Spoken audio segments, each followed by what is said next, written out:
Hello. Yeah. Hi. For this live stream of today, Saturday, 1st of November. Welcome.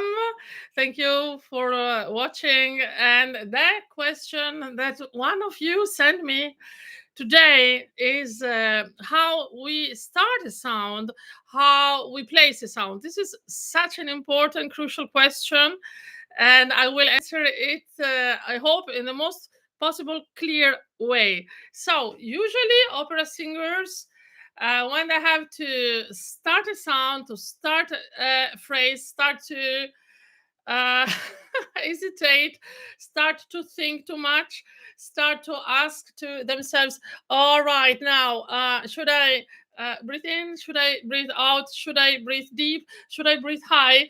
Should I place it more forward, more backward? Is it up? Is it down? And it becomes really such a difficult thing to get in the sound in a very let's say natural way. So how should we do it to make our life more simple? Well, in Italy we have the way of saying, sing in the way you speak. Sing in the way you speak. What does it mean? It means simply as that, use your vowels. The vowels a, e, I, o, u are five fantastic, powerful doors to close your vocal folds. We know by now that a consistent sound is made by the vocal folds closure, the vocal folds adduction, the vocal folds resistance to the air. We sing on the air, we don't sing with the air. So the vowels will be the solution to make your singing easy, healthy, reliable, and replicable. We have these five wonderful vowels, and I will make you immediately a very practical example. If you are in the middle of the square, of a noisy square, and you see your friend on the other side, and you want to call her, yes, and she's there, Anna, let's say, what do? Yeah, you just turn and you call her, Anna, Anna, very strongly. Maybe it's not strong enough, too much noise, then you do it a bit higher, Anna, Anna. So what is happening here? Let's try to analyze. Am I preparing this onset? Am I preparing this sound? What do you think? Am I breathing before calling my friend Anna? Am I really asking myself, hesitating, taking a breath, or do I go immediately in the sound, pronouncing very well Anna? So directly, and in that moment where I ah ah ah Anna, when I use the vowel I will immediately close, in fact, instantaneously, my vocal folds on the air, creating immediately a resistance to the air. And this is why I do have this very powerful, consistent sound without any trouble, without thinking, and without need of air. So if you have another friend, Eva, Eva, Eva. Okay, this is her, sort of screaming, right? Sort of screaming, belting, Eva. And she does not hear. So we will do it a bit higher. Eva! Eva! Eva! Am I preparing the sound? Am I preparing this onset? Yes or no? What do you think? No. Am I breathing? No. What does do this consistency? It's the speed of my vocal folds closure using the vowel e. Is it clear? I can do this also with another vowel. Maybe oh, you call someone. We need an example with oh. Okay. Oh, no, he does not hear. Okay, I will do it a bit higher, and by going higher, it's already almost like singing. Yeah. Oh, oh, oh. In fact, so I'm quite high. So this does teach us what? It teaches us that the clean sound, the powerful unsaid through the vowels is the solution. Try to think about this. We have these tools in our hands under our nose, and sometimes we don't see them and ask ourselves, oh, how should I start this sound? Oh my god, where is it placed? Is it up? Is it down? Is it forward? Is it backward? Do I feel it here? Do I feel it there? How should I breathe? And really, singing becomes so confusing, so difficult. I believe that vocal technique is something that should make our life easy, simple, and good, efficient. Vocal technique gives us also the tools to create replicable sounds. It's not a casualty. If I do, oh, oh, oh, it's always the same. It's not a casualty. In fact, I'm very fast. My vocal folds closure is instantaneous. In the moment I think it, I do it, I say it, I apply it, and I immediately go in the vocal folds closure. So these are things that we have to think of, that we have to know to make our life easier. So please, when you sing, for example, I don't know, I have this in my mind in this moment. This is the start of recitativo. Eccomi in lieta vesta from the opera Juliet. Giulietta Capucine Montecchi, the aria of Giulietta, I wanted to say. So it's a recitativo. Eccomi. This is, for example, for many sopranos, really a trauma, panic moment. Oh my God, this note out of the blue. Where do I touch it? How do I place it? How do I start it? From below, from up, piano, forte, in, out, front, back. Come on, ladies. And even gentlemen, if here is someone watching, it's always the same thing. The vowel. Maybe you can really first speak it. Eccomi, eccomi, in lieta vesta, eccomi adorna. So, eccomi. I just think about, in fact, eccomi,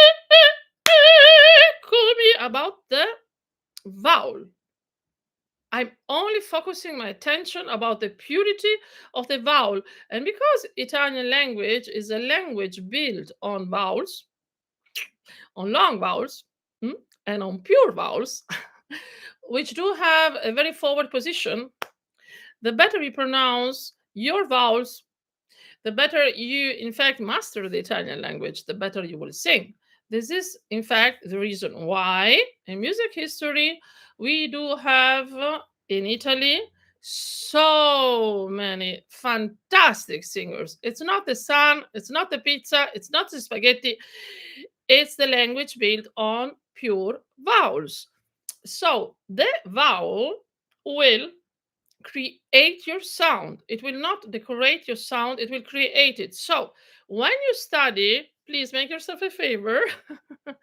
Don't look for rhythm, pitch, and legato, and breathing, and blah, blah, blah. And at the very end, the diction.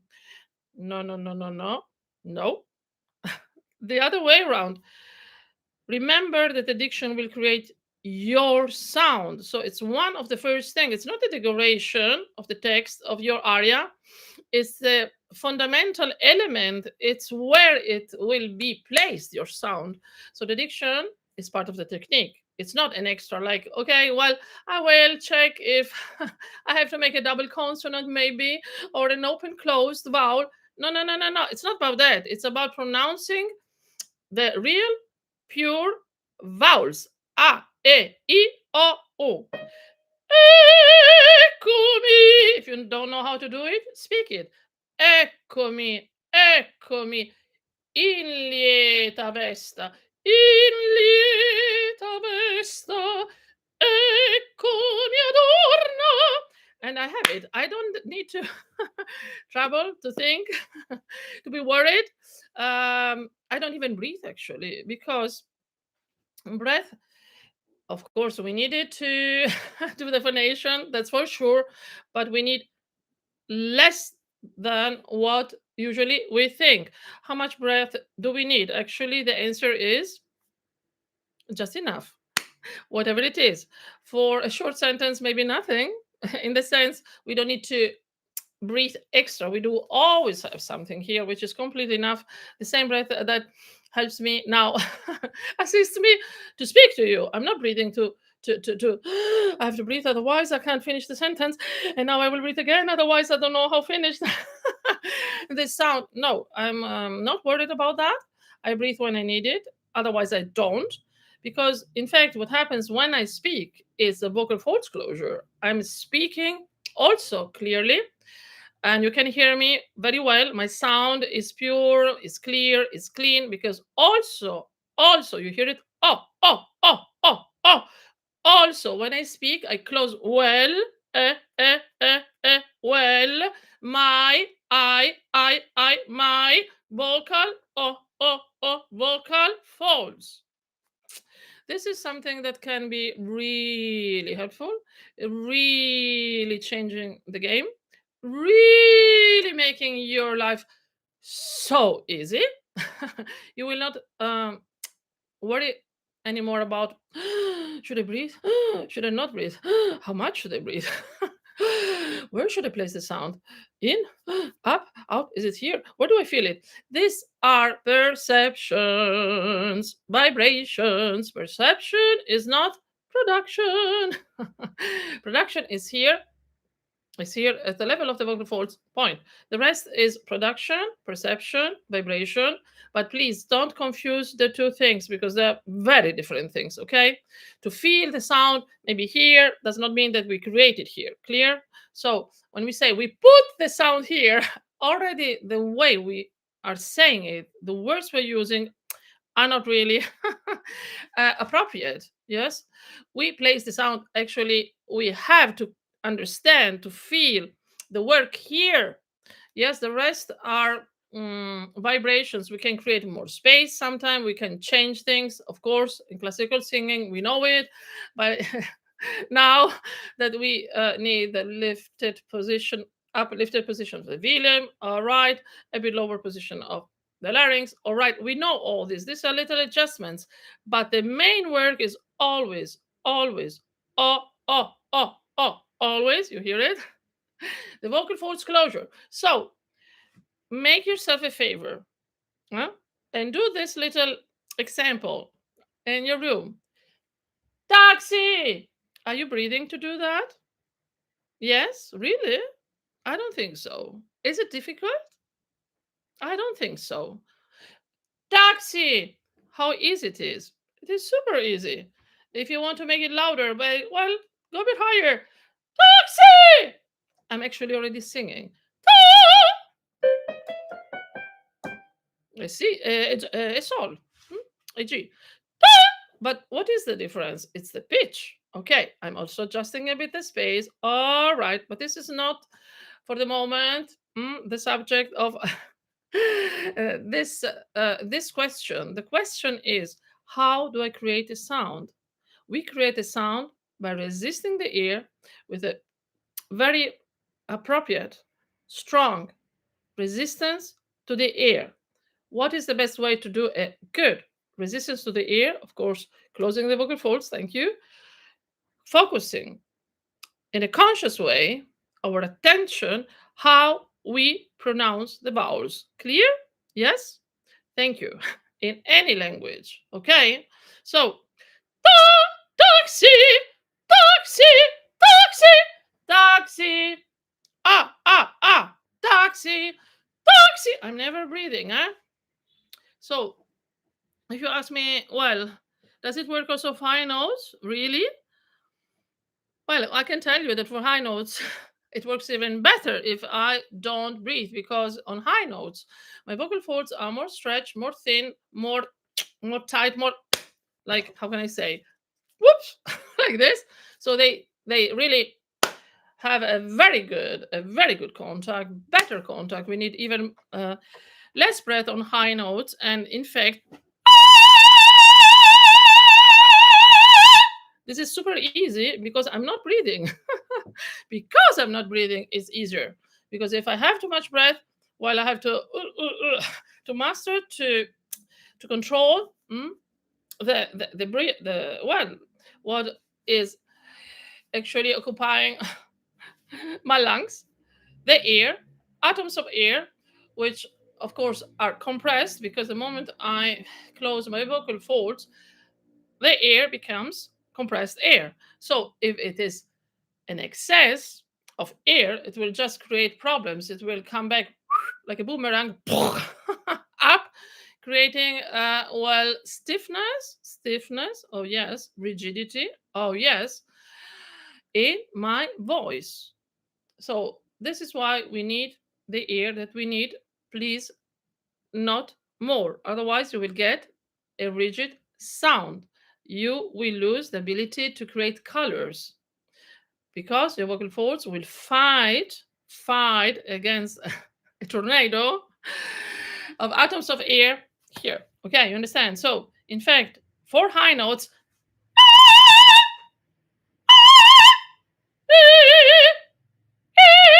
it's so easy because I focus on the and not on the breathing. Of course, this is without saying if I have to sing a long aria, something really beautiful, long legato of Puccini or Verdi, well, I will organize myself and take a nice breath, of course. But because the sentence is long and not because I really need it, otherwise I cannot create a sound. Otherwise, how would I actually be able to call taxi, taxi, taxi, come here? I would not be able to do this. This is the proof. You can test it, that in fact to do this kind of sounds, spoken, screamed, sang, you don't need so much air, actually. Almost zero. You're not even breathing. What really you do need is to work well with the vocal folds and close well the vocal folds. And these are the best friends of a singer, the vowels. So the answer to this very interesting question, how do we start a sound? Focus on your vowels. And for the next questions, please write me your very interesting questions on the dedicated email, Operaflix 4, number 4, her at gmail.com, and I will be very happy, very happy to answer to your next questions about repertoire or about vocal health or about, well, the business and vocal technique, of course. And I hope that in this way I have helped someone of you, and certainly the one who did send me this so interesting and so crucial question. So happy singing to everyone. Thank you for being here, and invite other singers to join this exclusive community on my YouTube channel. Mwah! Kisses and blessings to everyone. Ciao. Bye to everyone. Bye bye. Thank you. Bye.